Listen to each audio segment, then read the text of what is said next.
Hello everybody. So we are now moving into topic 3, and that concerns themes and issues on human development. And I'd like to start off with this from Gladwell, which he puts: our first impressions are generated by our experiences. All right? Remember that, okay? And our environment. Definitely not just about experiences, but definitely because of our involvement to a particular environment. And that means that we can change our impressions by changing the experiences that comprise our impressions. You see, therefore, how important and how instrumental experiences would leave, okay, a mark in our memory, or even with the way we see things, or even with the way we judge, all right, circumstances, or even with how we evaluate the instances that happen around us. This means to say that if we want our impressions to change, then it should follow. We have to also change, all right, the environment or even the experiences that we have been into and that we have acquired in the past. All right, so let's see how this particular thought, all right, according to Malcolm Gladwell, the think tank of this particular line, affect, all right, some issues when it comes to human development. Okay, let's get going. So here are actually particular themes and issues in human development, and you'll observe that as we go through later on, you'll see them in pairs. So one is being given contrast over the other. So one is featured vis-a-vis another. Okay, so the first pair is stability versus plasticity. Perhaps you have heard already of the word stability so many a times, and I'm sure you also are a bit or quite familiar with what this means, all right, especially in context of life. But for plasticity, I'm sure most of us, if not all, might have perhaps had least knowledge, all right, about this particular word. But we'll see how this, in terms of development, would matter or would mean, all right? So here, we're looking into the effects of early experiences and the changeability of behavior, okay? So this means to say that there should be a tracing back to the very foundation, okay, of us, of our personality, and even our being when we were yet born, or when we were still that zero in age, okay? Okay, stability, all right? This refers to the degree to which children, with respect to some characteristic, okay, retain their same order of rank as compared with other children, all right? The conduct itself in question may change. Let's say, for example, a highly smart 10-year-old knows more and thinks differently than a highly smart 3-year-old. Okay, look at that. 10-year-old versus a 3-year-old kid. Okay, but if a characteristic is constant, the rank of a child in relation to his or her peers remains largely the same over time. Okay, so let's say, for example, of course, it's understandable that, and it should be, okay, it should be the case that the older you are, or the older you are, then you must be more knowledgeable over a younger one, okay? And in here, it says that the 10-year-old kid actually thinks, okay, smarter or more advanced than a 3-year-old. But, okay, if that 10-year-old, okay, would consistently, okay, show cleverness or even the brilliance over time, then this means to say that he or she, okay, will still maintain the same kind of how do you call this, cognitive knowledge, or that level of being smart. And so is the 3-year-old, okay? If the 3-year-old would so consistently do as well as he or she progresses from one year to another, then precisely over time, the child will also remain to be smart. Okay, that is the point of stability. What about plasticity? Okay, on the other hand, yeah, but there's still something about stability. Now, this is also assumed that human variations in intelligence and emotionality were perceived to be fairly constant over time and unlikely to be significantly affected by subsequent experiences. So, Jerome Keegan of 1976 referred to that view as the tape recorder model of development, which means to say every encounter was viewed as being tapped for posterity without the ability to rewrite or delete anything once it was registered. Okay, because the belief for instability is that once the child, okay, already has developed, let's say for example, the eagerness to learn, or that ability to absorb information as easy as he could compared to other children, then that kid would probably do the same as he grows up. Okay, the ability to perceive and receive information so easily would remain constant. Okay, and that actually goes over time. And there's no way that experiences would erase, all right, or would delete this ability of the child already, since it's actually stable. Okay, because it's already made natural as early as the younger years of the child. Now, we move on with plasticity, okay? In contrast, this actually refers to the capacity to adopt as a result of experience, okay? To adopt, look at this, meaning to say there is a change. So today, it's apparent that development is more plastic, okay? Or in other words, plastic would mean changeable than we ought or we thought once, okay? Now, during this time, it's actually looked as more adaptable to change. While early experience is critical in influencing growth, we recognize that the later experience also plays a role, okay? In fact, we are all mindful that some patterns are easier to change than others. One of the developmentalist tasks is to determine which aspects of development can be modified through experience and which, despite changes in the environment, will likely remain constant.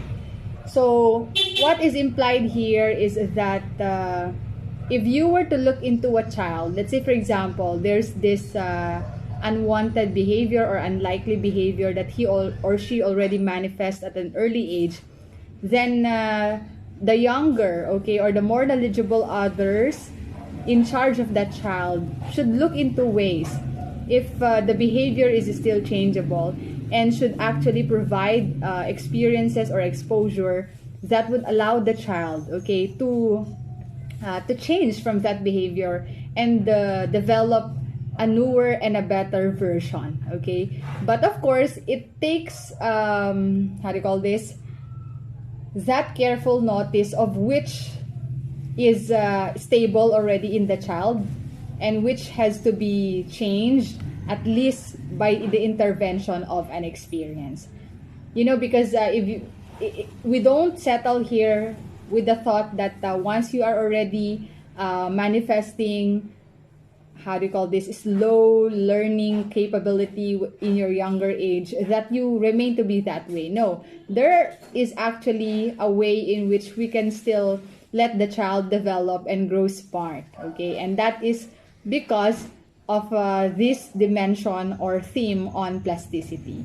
There could be an alteration done or offered, all right, by experts, by tutors maybe, or by other knowledgeable people around the child to intervene and to make the child better, all right? Okay, so like I have said, theme 2 is about continuity versus discontinuity. So the stages, debate, or understanding of how development progresses. Okay, we'll see into two perspectives here as to how development really moves, okay? Whether it happens from stage to stage or whether it takes consistent effort, okay, to be on that same pace until someone reaches the top, okay? We'll see. Continuity views change, all right, as a gradual, okay? When we say gradual, you may start off with a little effort but consistent one, okay? So that as you go through, look at that first picture. That actually shows us exactly how continuity looks, okay, in terms of figure.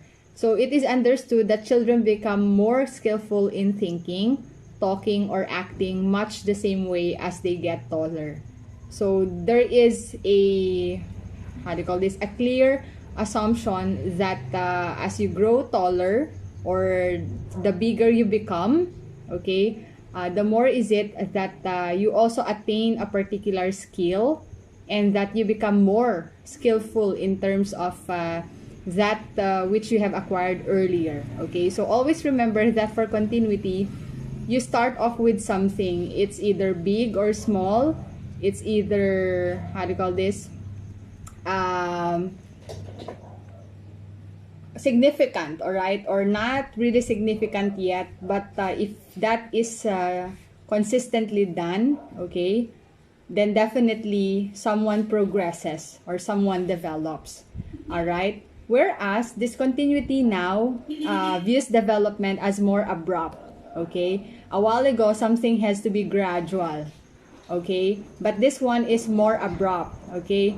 Because it's seen as a succession of changes that produce different behaviors in different age specific, okay? Yes, age specific life periods called stages. So look at that. In discontinuity, therefore, it's kind of, let's say for example, at the ages 1 to 3, the child, according to other theorists, would say that he or she is already able to mimic or to copy or to model from someone. Therefore, he could imitate, all right, reproduce things that he sees or that he listens from adults or from any other people around him. And then later when he goes to 4 years old up, then the child is actually able to do another. Okay, so discontinuity is seen in this picture. From stage to stage, you develop a particular skill, okay, and you gain, okay, a newer ability. That is the view of discontinuity. So still, both actually presents to us how progress or development happens in two perspectives, okay? One is gradual, another on the other hand is more abrupt, okay? And always think about continuity as something done, all right, on that perspective, on that scale, until someone reaches the fulfillment or that wholesome, all right, state of gaining a particular skill. Or not necessarily a particular skill, but many skills as much as possible. Okay, but in discontinuity, a stage would tell that you can gain or you can be good at something already, and then you get to have another one you're good at or you're better at when you proceed to the next stage, and so on and so forth. All right. So we have theme 3. In this theme, we look at normative versus idiographic approaches. The point here is the developmental function and individual differences. Okay? So normative approach, here, developmental psychologists sometimes refer to research that focuses on commonalities of children at a given age as the normative or nomographic approach. Okay? From the word norm, okay, what is the standard? What is expected of a child at this particular age, at this particular stage? From childhood to adolescent to adulthood, what is expected of these different groups of people? Okay, so that's normative. It's kind of there already has been a conceived or a predetermined, all right, characteristics or features that make up someone at a particular phase of his or her life. All right. They are studying developmental function, the typical or normative for or pattern that occurs over time. So these changes may be in the physical characteristics such as in body size and proportion. So, others would also be on the motor abilities, all right? The organization of neurons in the brain, in social characteristics such as children's relationships with significant others, from infant to mother attachment to friendships to romantic partners, or in cognitive characteristics such as the children's understanding of numbers and arithmetic concepts, logical reasoning, and the number of items one can keep in mind at one time. So this is actually the very interest of developmental psychologists when they do research with respect to the normative approach. They're trying to see whether there is consistent and really generalized, impressions or characteristics shared among people at the same age, at the same stage. Okay, so that's norm. Let's say, for example, we are all adolescents. So it's kind of, we already try to relate with our peers. And we try to establish relationship with other sexes. Okay, something like that. So because we are adolescents, we look at other people who are also adolescents as the same with the experience that we currently have. So that's normative approach.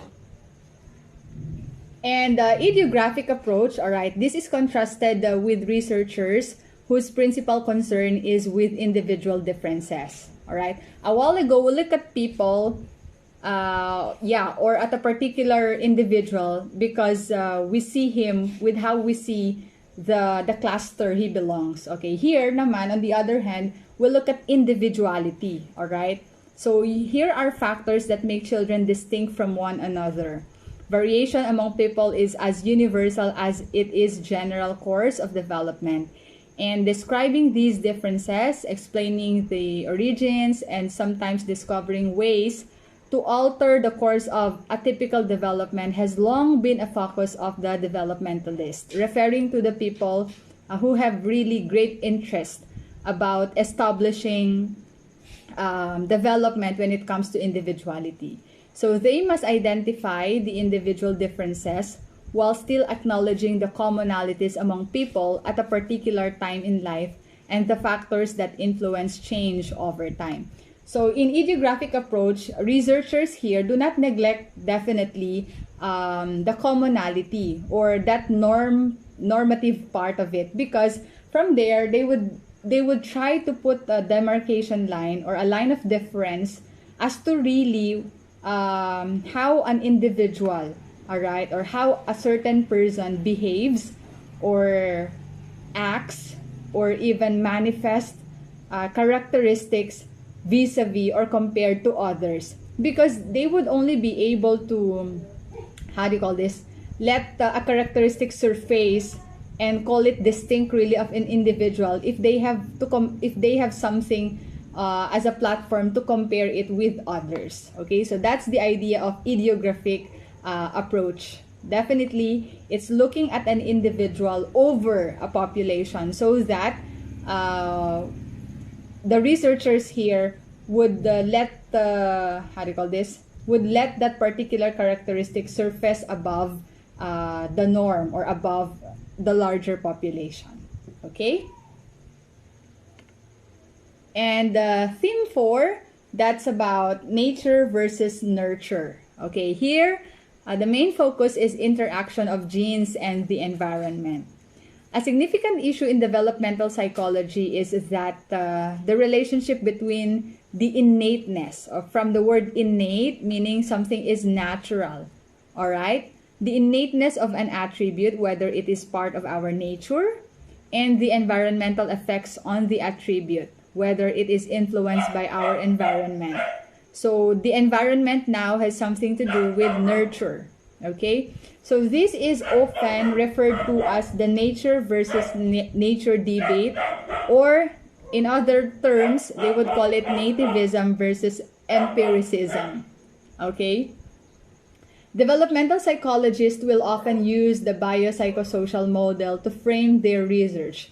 This model states that biological, psychological, and socio-economical, socio-environmental, and cultural factors all play a significant role in human development. So we get to see here the contrast between beliefs of researchers or even theorists. Okay, some theorists would try to recognize development as genetic. Okay, it's because this has been the behavior, all right, or the characteristics manifested by parents, and they would account it as a reason why the child also manifests the same behavior. Or it could be in another way. Let's say, for example, the parents were known to be smart when they were their age, okay? Well, until now. And eventually, the child manifested an extremely different, okay, behavior or characteristic. The child is actually not showing off much of his intellectual capacity. He is actually labeled as one of the coping learners in the class. And this might be accounted for as an environmental factor, or perhaps a social or psychological factor, making it attributed to the nurture part. Okay, sometimes, and most of the time, there are instances when what we expect, okay, because of genetic factors, might turn to be the other way around. All right, it doesn't really show the way we see things or we expected things to be, because whether we like it or not, nurture is one very important aspect of development. It depends on the kind of support, psychologically, physically, and even emotionally and socially, that a child would get, which also contributes, okay, to how he or she develops over time. So you don't even acknowledge solely or singularly the intelligence of parents at the very start to say that the child will also be intelligent. No, there will still be an influence, all right, or a factor that would be derived from the nurture part of it, which may later on enhance better, or in fact, if the environment is unfavorable, then definitely it might not help build that same impression to the child. Okay, therefore, we should not put 100% confidence level as to the genetic nature of the child when we want to see or trace his or her development, but we also have to balance it with the type of environment or with the nurture part. Okay, how has he been raised? How is the academic support from the parents or from from anyone who is around him? Because definitely this influences the totality of the development in a child. All right, so that's nature versus nurture, and these are actually 4 of the issues I'd like to really emphasize today. And I hope that somehow you see how development is in these different perspectives. Okay, I hope to hear from you through your video lectures as soon as this video lecture presentation has been watched already by you. Okay, so that's it for today. Goodbye and see you next meeting.